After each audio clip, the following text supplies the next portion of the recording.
My fellow Americans, tonight I am speaking to you because there is a growing humanitarian and security crisis at our southern border.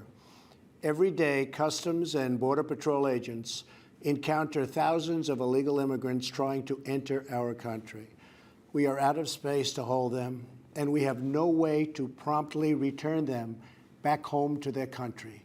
America proudly welcomes millions of lawful immigrants who enrich our society and contribute to our nation. But all Americans are hurt by uncontrolled illegal migration. It strains public resources and drives down jobs and wages. Among those hardest hit are African Americans and Hispanic Americans. Our southern border is a pipeline for vast quantities of illegal drugs, including meth, heroin, cocaine, and fentanyl. Every week, 300 of our citizens are killed by heroin alone, 90% of which floods across from our southern border. More Americans will die from drugs this year than were killed in the entire Vietnam War. In the last 2 years, ICE officers made 266,000 arrests of aliens with criminal records, including those charged or convicted of 100,000 assaults, 30,000 sex crimes, and 4,000 violent killings. Over the years, thousands of Americans have been brutally killed by those who illegally entered our country, and thousands more lives will be lost if we don't act right now. This is a humanitarian crisis, a crisis of the heart and a crisis of the soul. Last month, 20,000 migrant children were illegally brought into the United States, a dramatic increase. These children are used as human pawns by vicious coyotes and ruthless gangs. 1 in 3 women are sexually assaulted on the dangerous trek up through Mexico.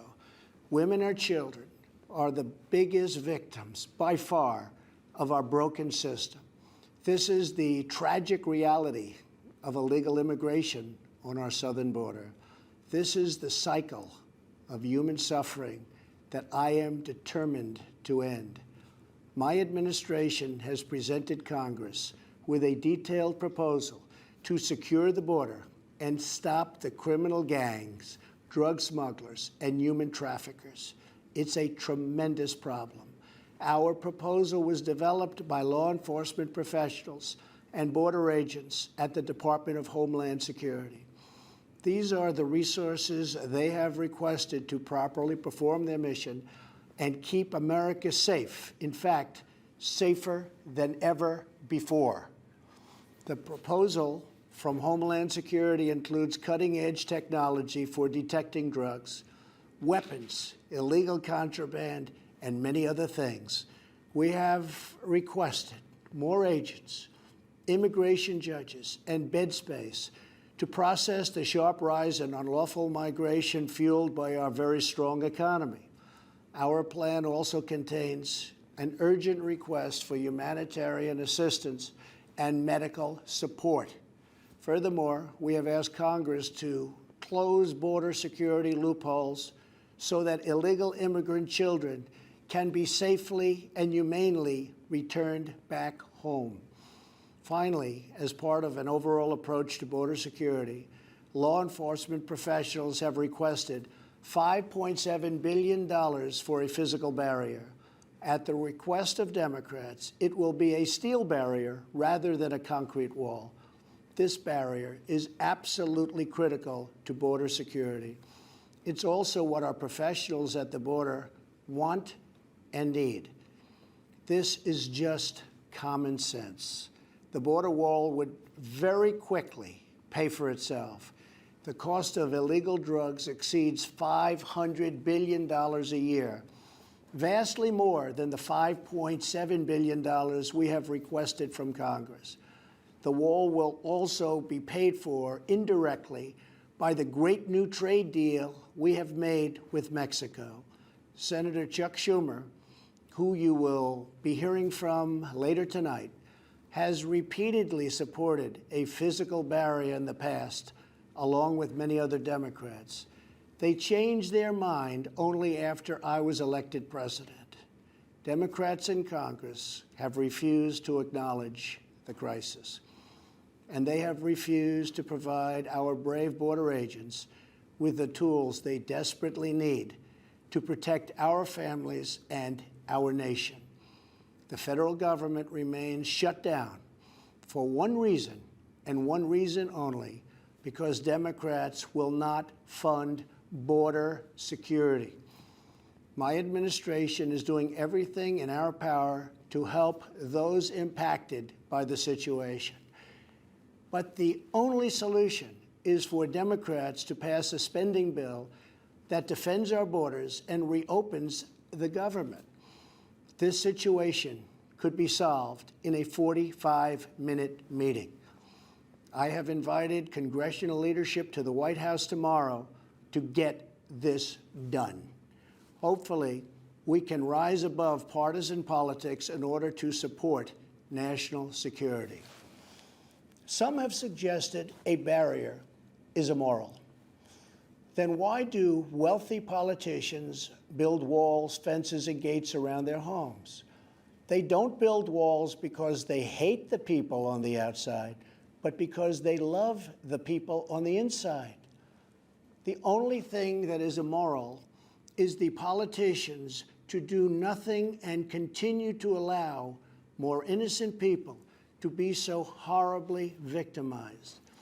America's heart broke the day after Christmas when a young police officer in California was savagely murdered in cold blood by an illegal alien who just came across the border. The life of an American hero was stolen by someone who had no right to be in our country. Day after day, precious lives are cut short by those who have violated our borders. In California, an Air Force veteran was raped, murdered, and beaten to death with a hammer by an illegal alien with a long criminal history. In Georgia, an illegal alien was recently charged with murder for killing, beheading, and dismembering his neighbor. In Maryland, MS-13 gang members who arrived in the United States as unaccompanied minors were arrested and charged last year after viciously stabbing and beating a 16-year-old girl.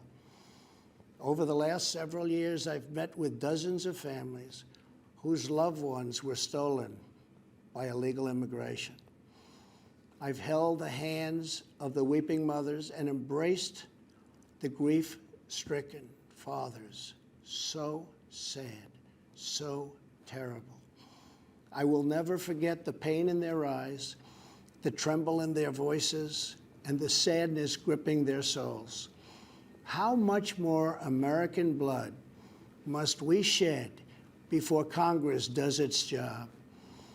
To those who refuse to compromise in the name of border security, I would ask, imagine if it was your child, your husband, or your wife whose life was so cruelly shattered and totally broken. To every member of Congress, pass a bill that ends this crisis. To every citizen, call Congress and tell them to finally, after all of these decades, secure our border. This is a choice between right and wrong, justice and injustice. This is about whether we fulfill our sacred duty to the American citizens we serve. When I took the oath of office, I swore to protect our country, and that is what I will always do. So help me God. Thank you and good night.